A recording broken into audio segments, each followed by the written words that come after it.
So as we work with these laws, you're going to begin to see the universe is going to start talking back to you in abundance, love, health, wealth, connections, success in every aspect of your life. So get ready. Feel empowered. Like, pick it up, what they're laying down, and move.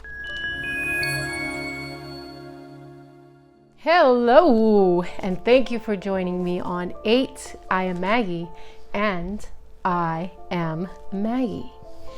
And we hear the angels, we feel the angels, so we welcome in their presence.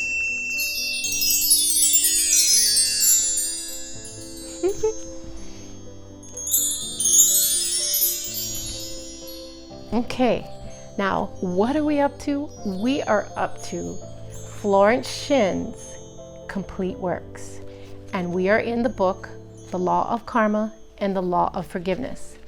Now we read the chapters twice, and then we go back over 4 points just to see what might grab you each time that we go through this.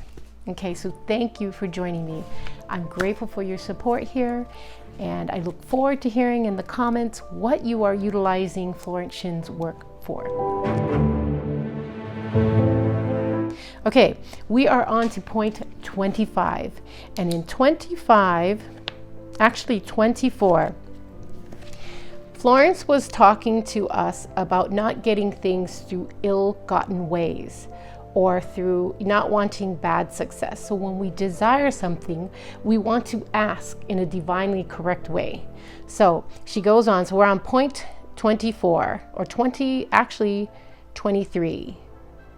Man is admonished, my will be done, not thine. And the curious thing is, man always gets what he desires when he does relinquish personal will. So you see that when you do God's will, your will is honored. So thereby enabling infinite intelligence to work through you.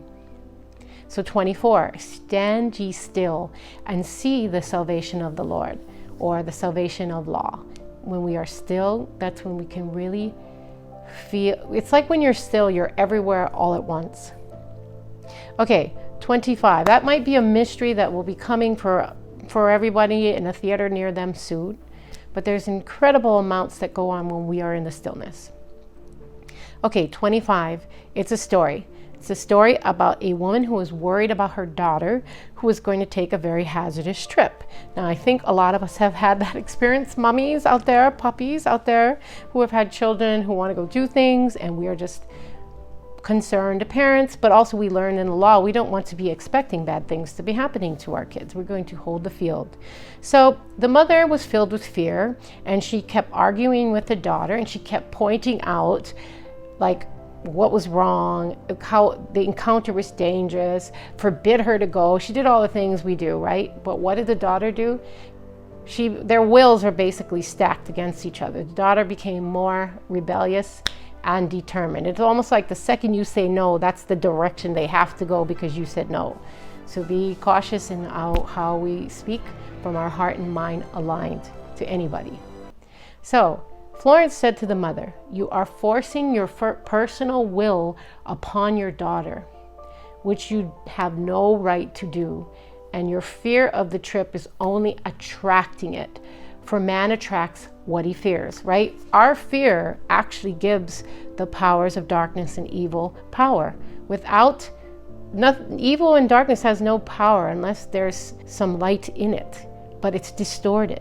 And so when we are putting our faith instead of the one God and we're putting into fear, it splits our power and it creates chaos. We don't want to be having that. So, but we're also human, and we come into this human dimension with shortfallings. I always say, as long as I'm in skin, I'm going to sin. I will, don't look to me to be this perfect person. Look to God, because I'm just here to help the process. I'm one of the servants, the master and the servant in the same person. So when we look to people to be perfect, it's just not possible because we are human. So anyway, Florence came along and she explained to her how her fears were literally attracting her worst nightmare. And she said, let go and take your mental hands off and put it in God's hands and use this statement. So that is where the Bible talks about casting your cares. In many, even like in Egyptian and in other religions, it talks about Buddhism, like cast your cares, turn it over to God, right? Turn it over to infinite resources.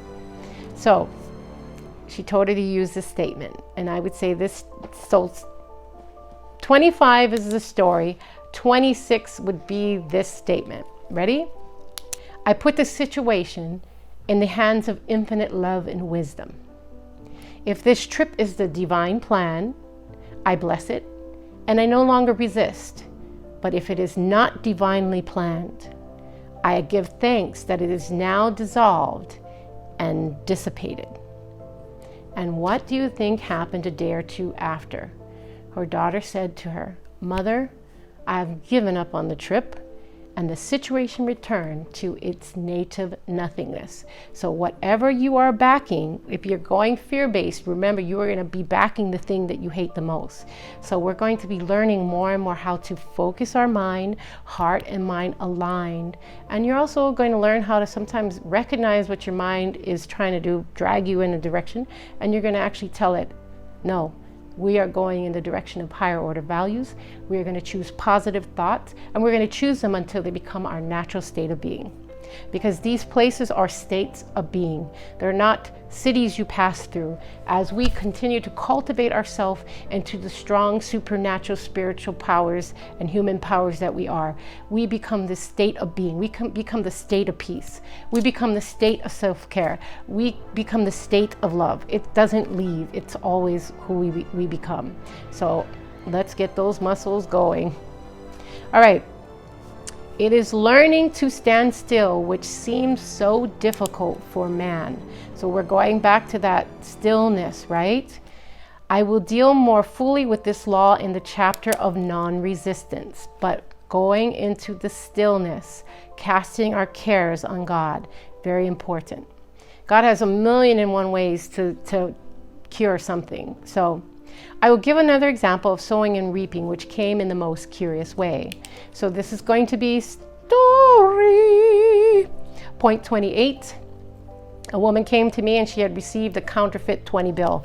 So do you remember the woman in the counterfeit 20 bill? And she was thinking like, well, if I go back to the bank, they ain't going to even acknowledge that I did this. They're not going to acknowledge they made a mistake and la la la la. And Florence Scovel basically said to her, let us analyze the situation and find out why you attracted it. Okay, so she thought for a few minutes and then she realized, okay, I know. I sent a friend stage money just for a joke. So she sent this fake money. So the law had sent her some stage money too, right? In the form of a fake bank bill from the bank. So maybe what was fun for the friend, now the universe is literally just boomeranging it back to her as fake money. So I said, so Florence, now we will call on the law of forgiveness and neutralize the situation. So that's point 29. She realizes her wrong sin, missing the mark, her wrongdoing, and she course corrects. She uses the law of forgiveness to neutralize her mistake. So Christianity, this is point 30, is founded upon the law of forgiveness. And that is how we are able to just release baggage and move forward in life fancy free. So Christ is redeemed us from the curse of karmic law. Do you understand that? With Jesus Christ, there is no sin, there is no karmic law, because he releases us from the curse. And the Christ within each man is his redeemer and salvation from all inharmonious conditions. So when we have Jesus in our hearts, Jesus within us who is us, and we become more Christ-like each day as we learn to use our heart and mind aligned, as we learn to use our imaginations in the highest order forms. Christ within us becomes our Redeemer and our salvation because he lives on. It is the second coming is through us. And as each one of us stands up on the planet holding this Christ-like energy, mindset, heart for ourselves and each other it just transforms the whole earth. So I said, so this is going to be point 31. Infinite Spirit, we call on the law of forgiveness, and we give thanks that she is under grace and not under law, and cannot lose this $20, which is hers by divine right. Okay, that's 31. And what do you think happened? She went back to the bank, and they apologized to her for giving her a fake 20. And she treated her with the most courtesy, and she went on her way. So knowledge of the law gives man power to rub out or to neutralize our mistakes. Man cannot force the external to be what he is not. So she used the law of forgiveness, she neutralized this, and she went back and got herself a fresh, clean 20 that she could use in the real world. Beautiful. Okay, and also that point that's part of 31. Man cannot force the external to be what he is not. So as we're going to use our external as our mirrors to help shape us, inform us. Don't take it as a negative, bad thing. Take it as a beautiful thing, because it's the way the universe speaks to us, and then we get to clean our acts up, clean our hearts up, clean our minds up, and heart and align, and just heart and mind align, and go out into the world with that powerful love, light, laughter from here to ever after, that peace, joy, mercy, compassion, right? It's who we are. Okay, 32. If he desires riches, he must be rich first in consciousness. Now, many of us who are going to get the bag, if you want to be rich, you first must be rich in your consciousness. So your heart and mind aligned. So you can think all the affirmations you want, but you also need to feel it. I feel rich right now, and I want to thank you because you're a part of me feeling rich. This community, as we grow it, as we build it, this is all part of my purpose here on life, coming to uplift others, love others, see others succeed and grow, and just to be our best in every way. So if we are going to become rich, we are going to become rich in our consciousness, and we're going to become rich in our hearts, and we're going to become rich in our feelings. It's so rich and thick and chocolate, but you can't drink it slow. It's so quick. Okay, so for example, a woman came to her asking for a treatment for prosperity, right? Because she wants to be rich. And she did not take much interest in her household. Okay, so this is going to be the story of the woman, and her house was messy, right? Okay, so she didn't take much interest in her household affairs, and her home was in great disorder. So what if Florence, she didn't go in there and judge her, she helped her. She said to her, if you wish to be rich, you must be orderly. All men with great wealth are orderly, and order is heaven's first law. So I added, you will never become rich with a burnt match in a pincushion. So Florence is helping her see the first law of heaven is order. So this is not, and I'm wanting you to know that if you're having problems with disorder in your home, which is totally okay, in the sense of we are here to, whatever the mirror is showing us, we are here to take that clue and neutralize it through the law of forgiveness and work towards the positive direction. You do not need to go to shame, blame, guilt, or feeling any of those things. If you know you need help to make order in your home, to make your home clean, to make your home beautiful, just get help. It's okay. Like, some of us have a very difficult time in being able to make sense of the things in the home. It's not everybody's gift. That's why these shows where they change homes and beautify homes, those people are really, really gifted. So if you feel that challenge of, oh my gosh, I don't know how to do something like this, then get help, because there are lots of lovely people out there that this is their gift. And when they get into your space, it's so easy for them to clean it up and make it beautiful. Okay, so that's the one. So that's 32, the story of the woman who learned to put order in her home. So She had a good sense of humor and commenced immediately putting her house in order. She arranged furniture, straightened out bureau dressers, cleaned rugs, and soon made a big financial demonstration, a gift from a relative. The woman herself became made over and kept herself keyed up financially by ever being watchful over her external and expecting prosperity, knowing God is her supply.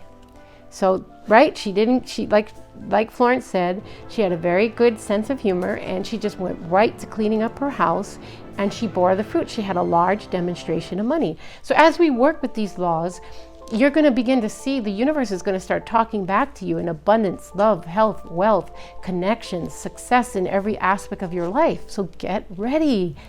Feel empowered, like pick it up, what they're laying down, and move. So many people are in ignorance of the fact the gifts that are things are investments, and that hoarding and saving invariably lead to loss. So hoarding comes from a place of not feeling like you're going to have enough or not knowing what tomorrow holds. But when people they're giving and they're more free with their things in the sense of like investing in others, then that creates a vacuum for more to flow into their life. Okay, so if we are hoarding, we stop, or we get help, or we do what we need to do to bring that beautiful order and to create that space for wonderful things to flow into our life. So there is the scattereth and yet increased, and there is the withholdeth more than is meet, but is tendeth to poverty. So we don't hoard, we don't hold, because we're moving towards abundance. So she's giving another story, point 34, for example. A man who wanted to buy a fur-lined overcoat. He and his wife went to various shops, but there was none he wanted, and he said they were all too cheap looking. So at last, he was shown one. The salesman said was valued at $1,000, but which the manager would sell him for $500 as it was late in the season. So his financial possessions amounted to about $700. The reasoning mind would have said, you can't afford this, you can't spend it, you can't buy that jacket. But he was intuitive and he never reasoned. So he turned to his wife and he says, if I get this coat, I'll make a ton of money. Are you picking that up? He was holding the field of abundance. He was creating like a vacuum for more to come in. And so his wife consented weakly. But anyway, about a month later, he received $10,000 commission. The coat made him feel so rich. It linked him with success and prosperity. Without the coat, he would not have received the commission. So it was an investment paying large dividends. Now, nothing here is telling you to be irresponsible and spend outside your means. You really want to keep tapped into the infinite source. So when you're making a decision like this, you can feel God's support in you making this decision. But this is amazing, because a lot of times when we are in that right spot, that sweet spot in the stillness, and God is guiding us, yes, when you reach for that bigger blessing, another blessing is right behind it. So he bought that coat and he ended up making 10 times what the coat was worth. So if a man ignores these leadings to spend or to give, the same amount of money will go into an uninteresting or unhappy types of ways. So here is another story. Let's see, 35. 35 is the woman who told her of the Thanksgiving day. She informed her family that they could not afford it, right? And so Florence basically starts talking to her that this is not a good way to be. You know, you want to feel the law of prosperity. So the law always stands back for the man who spends fearlessly with wisdom. And Thanksgiving is not something that you want to cut out. It is family centered. It keeps the family bonded. And it's a beautiful time to be sharing a meal. So one of her students was shopping with her, like with her little nephew, and the child clamored for a toy, which she told him he could not afford to buy. And she realized suddenly that she was seeking lack and not recognizing God as her supply. And so she bought the toy, and on her way home picked up in the street the exact amount of money that she had paid for it. So man's supply is inexhaustible and unfailing when fully trusted. But faith or trust must precede the demonstration. And, we want to be having these beautiful Thanksgiving dinners. Okay, we're moving on to point 36. According to your faith, be it done unto you. Okay, so think about that. When you have the faith, be it done to you. So if you have the faith to be rich, be it done unto you. If you have the faith to start your YouTube channel, be it done unto you. If you have the faith to be healed, be it done unto you. If you have the faith to create successful business, be it done unto you. That faith piece, be bold with your faith. We can and we will do it. So faith is the substance of things hoped for and the evidence of things not seen, right? Faith, it's in the ethers, but it's palpable. But then it comes right into the 3D, voila. And there it's a YouTube video, or it's Benzie Darling making the videos with Brand Your Tube, or it's Brian Scott teaching you how to meditate, or it's Rene Garcia writing a book that helps you to apply reality transurfing, or it's Josiah Brandt talking about Neville Goddard in a way that just blows you out of the water. I mean, it's, your faith is the substance that is hoped for and the evidence of things not seen. For faith holds the vision steady, right? It's not here, but I'm in faith. So I don't care that it's not here yet, because I'm in faith. And next thing you know, faith smacks into reality. So faith holds the vision steady, and the adverse pictures are dissolved and dissipated, and in due season we shall reap if we faint not. So I would suggest to you to continue to come to this channel, watch these videos, let them empower you and lift you up, because you are literally watching these laws and God's favor and God's love, and you're watching these laws and rules and faith and hope being executed here in this channel. And it's going to be so fun, because all that is good for me is all good for you too. You are meant to have your dreams come true, your wishes come true, your visions come true, your acts of purpose and your service come forward large and in charge. The world is in need of exactly you at this time. So walk in that faith, brothers and sisters, and everyone else too. Because in due season we shall reap if we faint not. So we not be fainting. And if we do faint, we're going to get back up and get going. Don't ever give up. Never, ever, ever give up. I don't care if you're crawling with one finger, keep coming. And if you do, eventually you will be swept up with super support from God. Okay, Jesus Christ brought the good news, the gospel, good spell, that there was a higher law than the law of karma. And that was the law that transcends the law of karma. It is the law of grace and forgiveness. It is a law which frees man from the law of cause and effect, the law of consequence. So under grace, not under law. Nothing you could do, no box you could check, no action you could take, because you're under God's grace and He gives it to you freely. So we are told that on this plane man reaps where he has not sown. The gifts of God are simply poured out upon him. All that the kingdom affords is His. This continued state of bliss awaits the man who has overcome the race thought.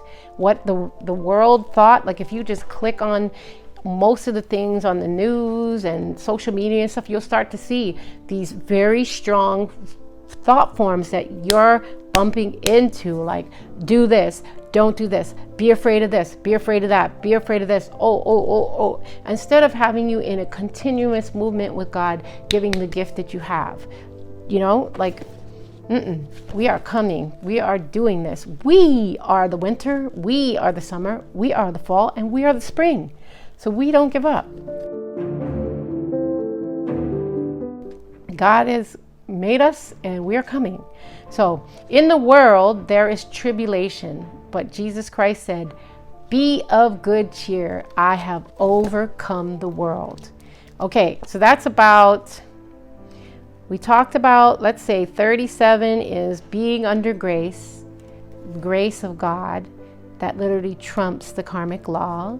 We went on to talk about that all that we're told that in this plane of grace, man reaps where he has not sown, right? So we are aligning with God, and he blesses us. He pours out everything for us.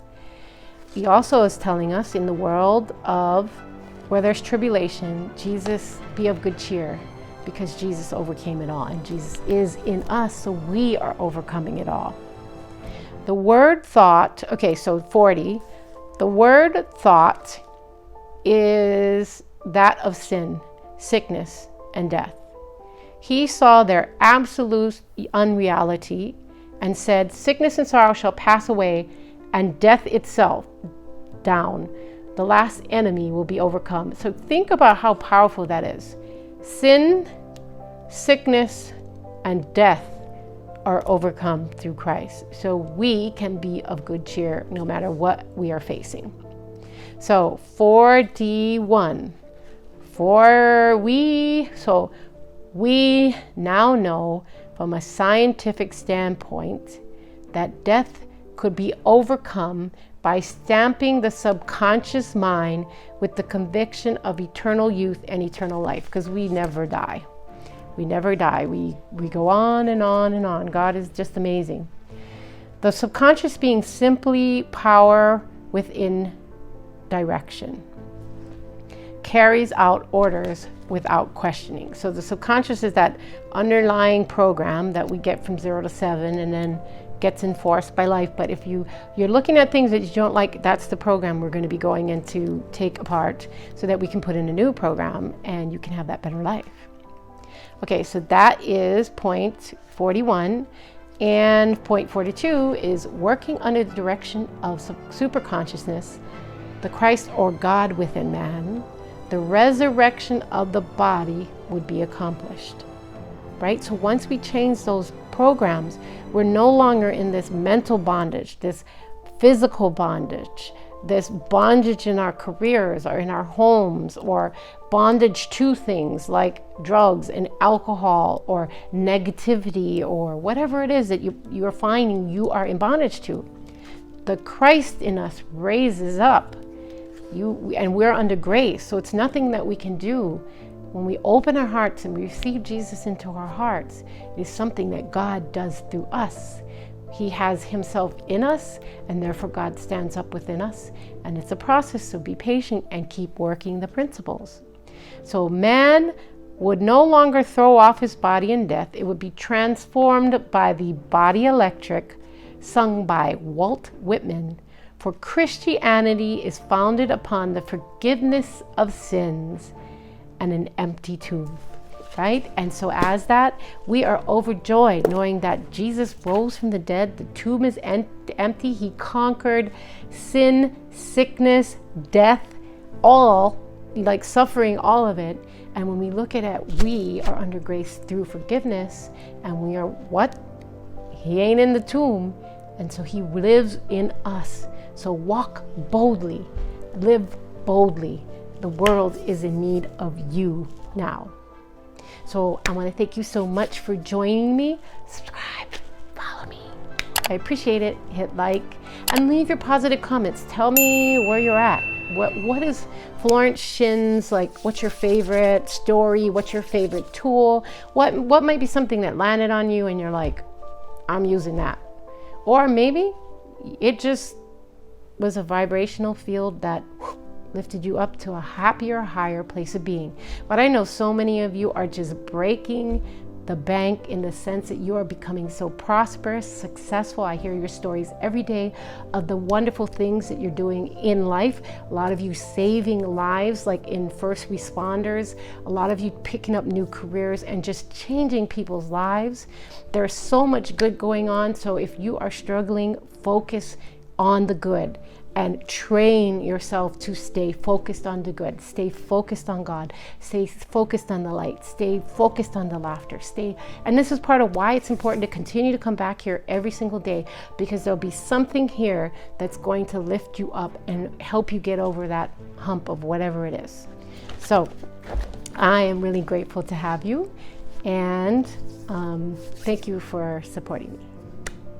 And may you be at peace and joy and compassion and love and all other great things that you desire.